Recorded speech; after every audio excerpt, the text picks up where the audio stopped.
Hi friends, ఛానలుకి స్వాగతం. Friends, ఆ అమాయకపు బిడ్డ కేవలం ఆహారం మాత్రమే అడిగాడు. కాని ఆ కోటీశ్వరులైన దంపతులు చేసిన పని పూర్తి మానవాళిని ఏడ్పించింది. తర్వాత ఏం జరిగిందో అది నేటి సమాజం యొక్క నిజమైన స్వరూపం మరియు నేటి సమాజానికి ఒక అద్దంలాంటిదే. ఫ్రెండ్స్, ఈ నిజమైన సంఘటన గుజరాత్లోని సూరత్ నగరానికి చెందింది. ఇక్కడ ఉన్న ఒక సంపన్నమైన కాలనీలో జయదేవ్, అతని భార్య లావణ్య నివసించేవారు. వారి ఇంట్లో డబ్బు, సంపద, కీర్తి ప్రతిష్టలు మరియు సకల సౌకర్యాలు అన్నీ ఉన్నాయి. కాని ఒక విషయంలో మాత్రం వారికి లోటనేది ఉంది. 8 నెలల క్రితం వారి ఏకైక కుమారుడు ఆదిత్య అనారోగ్యంతో మరణించాడు. అప్పటినుండి ఇంట్లోని ప్రతీ గోడ ఏడుస్తున్నట్లుగా అనిపించేది. లావణ్య తరచుగా అతని బొమ్మలను తాకుతూ ఏడుస్తూ ఉండేది మరియు జయదేవ్ కిటికీలోంచి బయటకు చూస్తూ దిగులుగా ఉండేవాడు. అయితే ఆ రోజు ఉదయం కూడా అలాంటిదే జరిగింది. లావణ్య ఇల్లు శుభ్రం చేస్తుండగా అల్మారాలో ఆదిత్య యొక్క పాత నోట్బుక్ కనిపించింది. నోట్బుక్ యొక్క మొదటి పేజీలో గుండ్రని అక్షరాలలో ఇలా రాసి ఉంది: అమ్మా, నాన్నా, నేను మిమ్మల్ని చాలా ప్రేమిస్తున్నాను అని రాయబడి ఉంది. ఈ మాటలు వారిద్దరినీ మరింతగా బాధించాయి. డ్రాయింగ్ రూంలో కూర్చుని వారిద్దరూ ఒకరినొకరు కౌగిలించుకొని ఎంతగానో ఏడ్చారు. వారి కళ్ల నుండి ప్రవహించిన కన్నీళ్లు నిశ్శబ్దంగా నేలపై పడుతున్నాయి.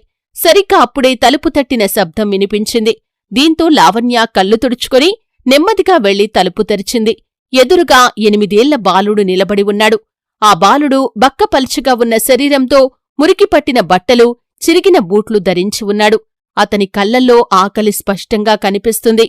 అతను చేతులు జోడించి, ఆంటీ, దయచేసి నాకు తినటానికి ఏదైనా పెట్టండి. ఒకవేళ మీ దగ్గర ఏదైనా పని ఉంటే చెప్పండి, నేను చేసి పెడతాను. బదులుగా నాకు కడుపు నిండా భోజనం పెట్టండి అని అన్నాడు. లావణ్య ఒక క్షణం అతని వైపు చూసింది. అతని అమాయకత్వం మరియు అతని మాటల్లో ఉన్న గౌరవం, మర్యాద ఆమె హృదయాన్ని తాకింది. దీంతో ఆమె వెంటనే లోపలికి రానాయనా అని చెప్పింది. ఆ పిల్లవాడు సంకోచిస్తూ, ఆంటీ, ముందు నాకు పని చెప్పండి, ఆ తర్వాత నేను తింటాను అని అన్నాడు. దీంతో లావణ్య కళ్ళు కన్నీళ్లతో నిండిపోయాయి. ఆమె మాట్లాడుతూ, నాయనా, ముందు నువ్వు ఆహారం తిను, తర్వాత పని చేద్దువు కాని అంది. తర్వాత లావణ్య వంటగది నుండి వేడివేడి రొట్టెలు మరియు కూర తెచ్చింది. పిల్లవాడు నిశ్శబ్దంగా కూర్చుని తినటం ప్రారంభించాడు. మరోవైపు లావణ్య భర్త జయదేవ్ దూరం నుండి ఇదంతా గమనిస్తున్నాడు. ఆ పిల్లాడు తినే ప్రతి ముద్దలో తన సొంత కొడుకు జ్ఞాపకాలు అతని మనసును రీఫ్రెష్ చేస్తున్నట్లుగా అనిపించిందతనికి. ఇక పిల్లవాడు తినటం కూడా పూర్తయింది. దీంతో ఆ పిల్లవాడు మాట్లాడుతూ, ఆంటీ, ఇప్పుడు చెప్పండి, నేనేం పని చెయ్యాలో? గిన్నెలు తోమాలా లేక మొక్కలకు నీళ్లు పోయాలా అని అడిగాడు. అప్పుడు లావణ్య మెల్లిగా మాట్లాడుతూ, నాయనా, ఇంతకీ నీ పేరేంటి? నువ్వు ఎక్కడ్నుంచి వచ్చావు అని అడిగింది. దీంతో ఆ బాలుడు నెమ్మదిగా మాట్లాడుతూ, ఆంటీ, నా పేరు కరణ్. నేను సూరత్ సమీపంలోని ఒక చిన్న గ్రామం నుండి వచ్చాను. నేను మొదట నా తల్లిదండ్రులతో కలిసి నివసించేవాణ్ణి. వారు కూలీ పని చేసేవారు. కాని అనుకోకుండా జరిగిన ఒక ప్రమాదంలో వారిద్దరూ చనిపోయారు. వాళ్లు చనిపోయాక మా బాబాయ్ మరియు పిన్ని నన్ను వారితో పాటు వాళ్ళింటికి తీసుకెళ్లారు. కాని అక్కడ వాళ్లు నన్ను నిరంతరం తిడుతూ, కొడుతూ చిత్రహింసలు పెట్టారు. నా చదువును కూడా మాన్పించేశారు. అప్పుడు నాకనిపించింది ఏంటంటే, నేను పనిచేస్తేనే వాళ్లు నాకు ఆహారం పెడుతున్నారు, లేకుంటే పెట్టడం లేదు.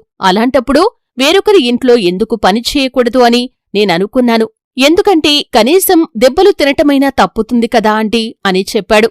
అతని అమాయకపు కళ్లల్లో ఆ పిల్లవాడు అనుభవిస్తున్న బాధ స్పష్టంగా కనిపించింది. దీంతో లావణ్య మరియు జయదేవ్ ఒకరినొకరు చూసుకున్నారు. ఇద్దరి మనసులో ఒకటి ఆలోచిస్తున్నారు. బహుశా విధిరాత అనేది మాకు సమాధానం పంపి ఉండొచ్చు అని అనుకున్నారు. అప్పుడు కరణ్ మాట్లాడుతూ, ఆంటీ, ఈరోజు తర్వాత కూడా నేను ఇక్కడికి రావచ్చా? తర్వాతి రోజు కూడా నేను వచ్చి పనిచేసి పెడతాను, బదులుగా ఆహారం తింటాను అని అన్నాడు. ఆ బాలుడి కళ్ళు కృతజ్ఞతతో నిండిపోయాయి. దీంతో లావణ్య హృదయం చలించిపోయింది. కాని ఆమె చిన్నగా నవ్వి ఇలా అంది: నాయనా, ఈరోజు నుంచి ఈ ఇంట్లో నీకు కూడా చోటు ఉంది. ఇక్కడ నిన్ను ఎవరూ కూడా ఆకలితో పడుకోనివ్వరు అంది. ఆమె భర్త జయదేవ్ దగ్గరికి వచ్చి ఇలా అన్నాడు: బాబు కరణ్, పని అనేది మనమందరం కలిసి చేస్తాం. కాని ముందు నువ్వు చదువుకోవాలి. చదువు లేకుండా జీవితమనేది అసంపూర్ణంగా ఉంటుంది అని అన్నాడు. దీంతో కరణ్ ఆశ్చర్యపోతూ, ఏంటి, నేను నిజంగా చదువుకోటానికి అవకాశముంటుందా అని అడిగాడు. నా తల్లిదండ్రులు ఎప్పుడూ చెప్పేవారు, చదువనేది ఒక వ్యక్తిని గొప్పవాణ్ణి చేస్తుందని. కాని మా బాబాయ్ పిన్నిలు నా పుస్తకాలను లాగేసుకున్నారు అన్నాడు. అతని మాటలు విని లావణ్య మరియు జయదేవ్ కళ్లల్లో నీళ్లు తిరిగాయి. లావణ్య అతని తలని నిమురుతూ, ఇప్పుడు నీ పుస్తకాలను ఎవరూ లాక్కోరు. నువ్వు కష్టపడి చదువుకొని చాలా గొప్పవాడివవుతావు అని చెప్పింది. దీంతో కరణ్ సంకోచంగా ఇలా అన్నాడు, కాని ఆంటీ, నేను పనిచేయకుండా తినలేను. ఎందుకంటే నాకు ఒక దుకాణదారుడు నేర్పింది ఏమిటంటే కష్టపడకుండా ఆహారాన్ని అడగటమనేది భిక్షమెత్తటం లాంటిదని అతను చెప్పాడు.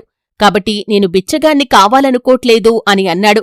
ఇది విన్న జయదేవ్ లోతైన ఆలోచనలో మునిగిపోయాడు. ఇంత చిన్న వయసుకు మించిన తెలివితేటలు ఉన్నాయి ఈ బాలుడికి అనుకున్నాడు. ఇక ఆ సమయంలోనే లావణ్య అతనికి చిన్న చిన్న పనులు అప్పగించింది.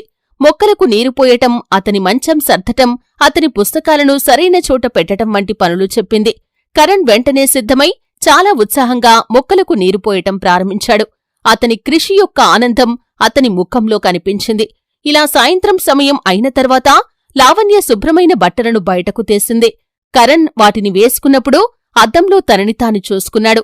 మొదటిసారిగా అతని ముఖం ఆత్మగౌరవంతో ప్రకాశించింది.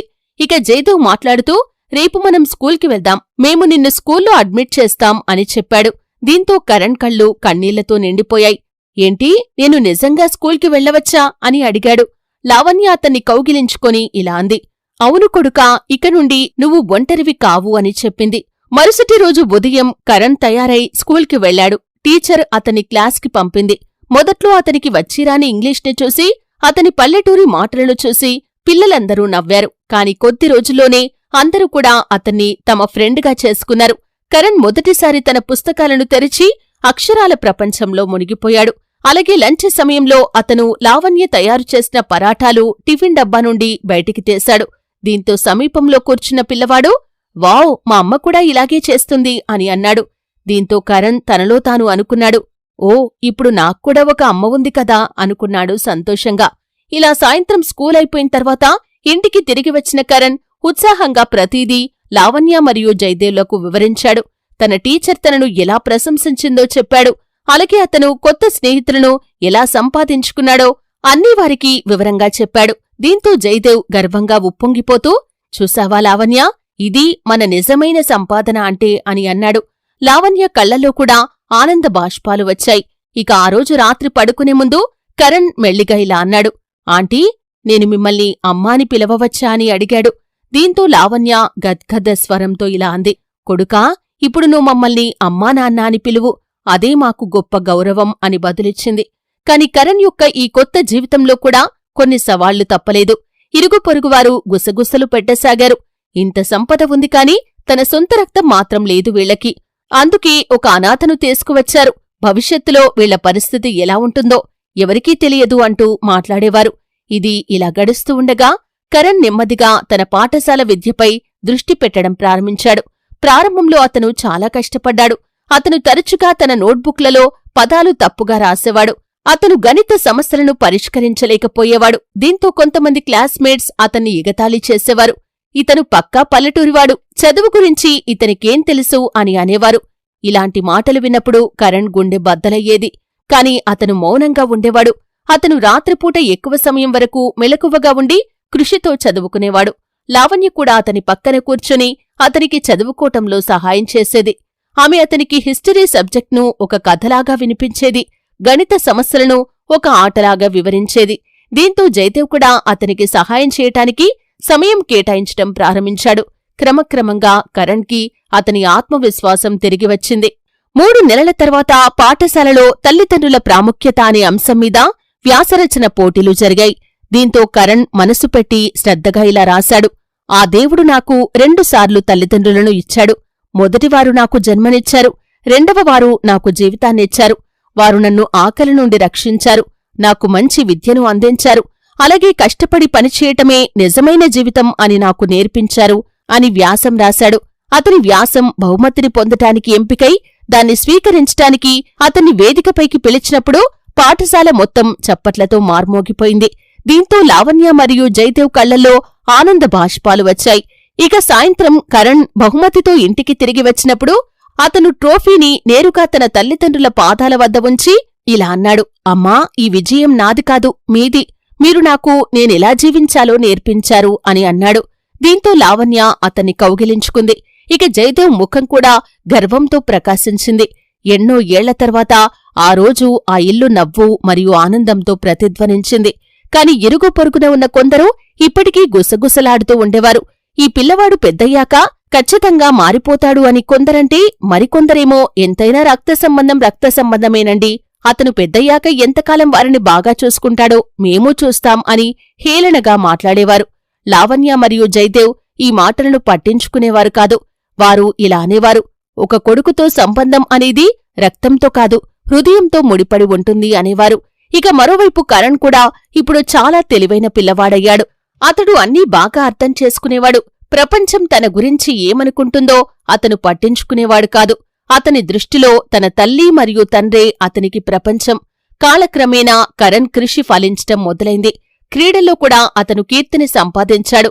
క్రీడా దినోత్సవం నాడు అతను రేసులో మొదటి స్థానం గెలుచుకున్నప్పుడు అతను వేదిక దిగిన వెంటనే లావణ్య మరియు జయదేవ్ వద్దకు పరిగెత్తుకెళ్లి పతకాన్ని వారి మెడలో వేసి, ఇది కూడా మీ విజయమే అని అన్నాడు.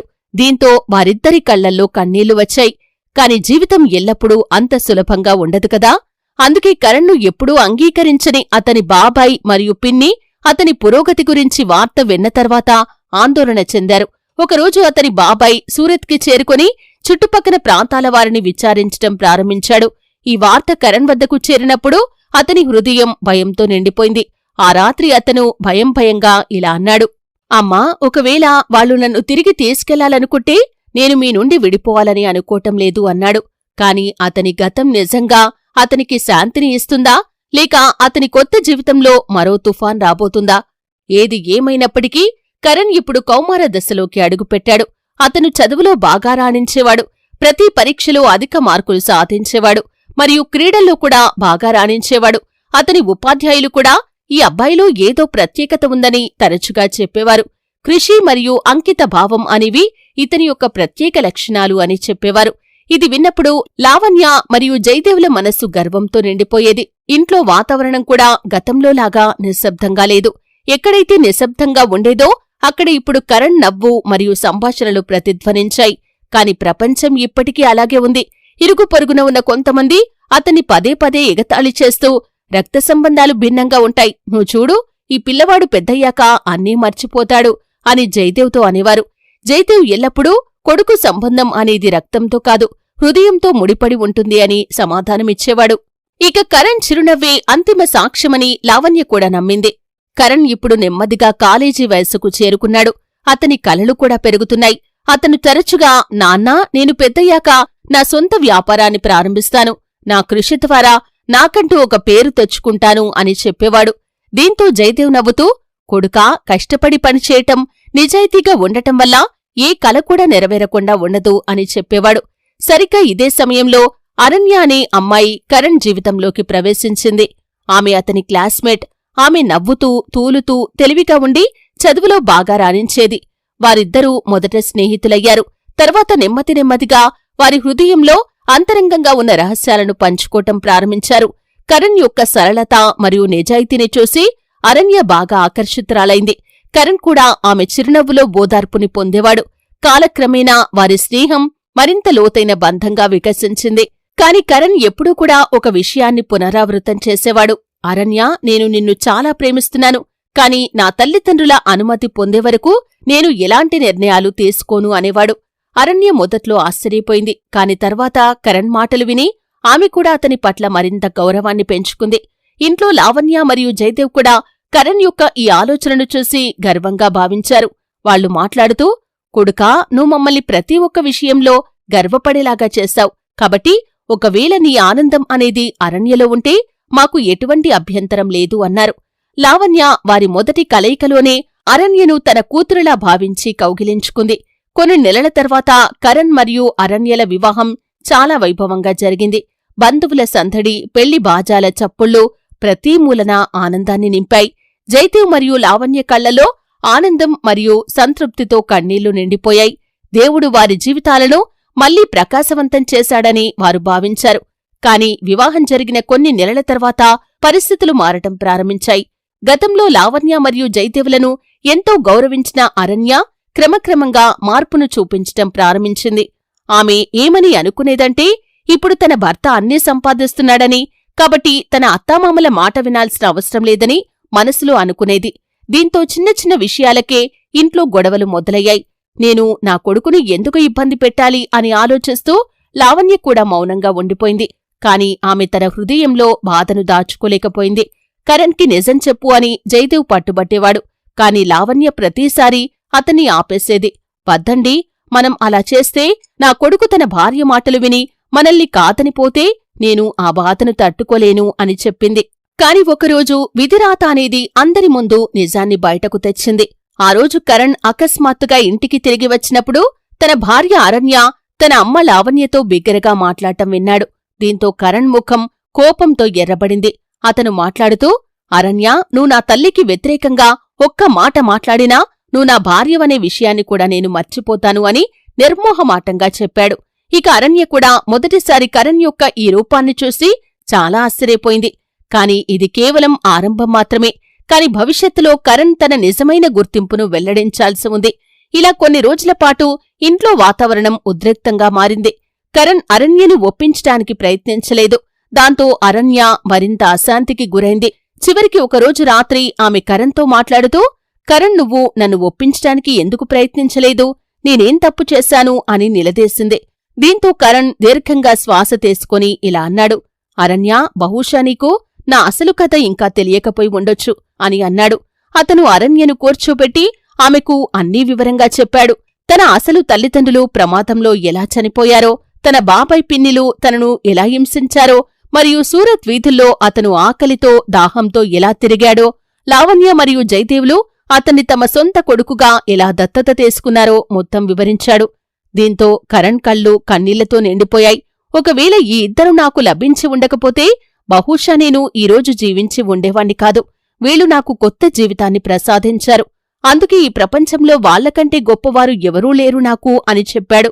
నువ్వారిని గౌరవంగా చూడకపోతే నాతో జీవించడం కష్టమని కూడా చెప్పేశాడు. దీంతో అరణ్య హృదయం కూడా చలించిపోయింది. ఆమె కళ్లల్లో కన్నీళ్లు వచ్చాయి. ఆమె నేరుగా లావణ్య వద్దకు పరిగెత్తికెళ్లి ఆమె పాదాలపై పడి, అత్తయ్యా, నేను తప్పు చేశాను. నా వల్ల పొరపాటు జరిగింది. దయచేసి నన్ను క్షమించు. ఇక నుండి నా మీద ఫిర్యాదు చేసే అవకాశం మీకెప్పటికీ ఇవ్వను అని చెప్పింది. దీంతో లావణ్య ఆమెను పైకి లేపి ఆమెను కౌగిలించుకొని ఇలా అంది, తల్లి, నువ్వు మా కోడలివి మాత్రమే కాదు, నువ్వు మా కూతురివి కూడా అని చెప్పింది. ఆ రోజు నుండి ఇంట్లో వాతావరణం పూర్తిగా మారిపోయింది. కోడలు అరణ్య తన అత్తమామలు లావణ్య మరియు జయదేవుల పట్ల మునుపటి కంటే ఎక్కువగా శ్రద్ధ చూపించటం ప్రారంభించింది. దీంతో కరణ్ కూడా ఊపిరి పీల్చుకున్నాడు. కొన్ని సంవత్సరాల తర్వాత కరణ్ మరియు అరణ్యలకు ఇద్దరు అందమైన పిల్లలు పుట్టారు. వారి కిలకిల రాగాలతో, చప్పుళ్లతో ఇల్లంతా ఆనందంతో నిండిపోయింది. జయదేవ్ మరియు లావణ్యలు ఇప్పుడు అమ్మమ్మ, తాతయ్యలయ్యారు. వారు పిల్లలతో సరదాగా ఆడుకునేవారు. వారికి కథలు చెబుతూ వారి ప్రతి చిన్న పెద్ద అవసరాన్ని చూసుకునేవారు. ఇక మరోవైపు కరణ్ తన కృషి ద్వారా వ్యాపారంలో విజయం సాధించాడు మరియు ఇరుగు పొరుగువారికి ఒక ఉదాహరణగా నిలిచాడు. దీంతో ఇరుగు పొరుగువారు మాట్లాడుతూ, చూసారా, వాళ్లొక అనాథను దత్తత తీసుకుని పెంచి పెద్ద చేశారు. కాని ఈరోజు ఆ వ్యక్తి వారి కుటుంబానికి కీర్తి ప్రతిష్టలను తెచ్చాడు అని చుట్టుపక్కన వారు అనుకోవటం మొదలుపెట్టారు. ప్రేమ మరియు ఆప్యాయతలతో ఆ ఇల్లు సందడిగా మారింది. నిజమైన సంబంధాలు రక్తం ద్వారా కాదు, హృదయంతో ఏర్పడతాయని కరణ్ నిరూపించాడు. లావణ్య మరియు జయదేవ్ కళ్లల్లో కన్నీళ్లు లేవు. వారి జీవితంలో ఇప్పుడు ఎటువంటి లోటు లేదు. తమ కొడుకును తీసుకెళ్లిన అదే దేవుడు వారికి కొత్త కొడుకును తిరిగి ఇచ్చాడని వారు దేవుడికి కృతజ్ఞతలు తెలిపారు. ఫ్రెండ్స్, ఈ సంఘటన మనకు నేర్పిస్తుంది ఏంటంటే, మానవత్వమే అన్నింటికంటే గొప్ప బంధం అని మనకు బోధిస్తుంది. ఒకవేళ ఎవరినైనా సరే మనవారు అని అనుకుంటే, వారిని మన హృదయానికి దగ్గరగా తీసుకుంటే, ఆ సంబంధాల ముందు రక్త సంబంధాలు కూడా అల్పమైనవిగా మారుతాయి. కాబట్టి ఇప్పుడు మీరే చెప్పండి ఫ్రెండ్స్, నిజమైన కొడుకు అంటే కేవలం రక్త సంబంధం ద్వారా లభించినవాడే నిజమైన కొడుకా? లేదా తల్లిదండ్రులను మంచి హృదయంతో ప్రేమగా, గౌరవంగా చూసుకునేవాడు నిజమైన కొడుకా? మీ అభిప్రాయం ఏంటో కింద కామెంట్ సెక్షన్లో తెలియజేయండి. ఫ్రెండ్స్, ఇది మరి ఇవాల్టి మన వీడియో. ఈ వీడియో మీకు నచ్చితే లైక్ చేసి మీ ఫ్రెండ్స్ అందరికీ ఖచ్చితంగా షేర్ చేయండి. అలాగే మరిన్ని ఇలాంటి వీడియోల కోసం మా ఛానల్ని సబ్స్క్రైబ్ చేసుకోవటం మర్చిపోకండి. జై హింద్, జై భారత్.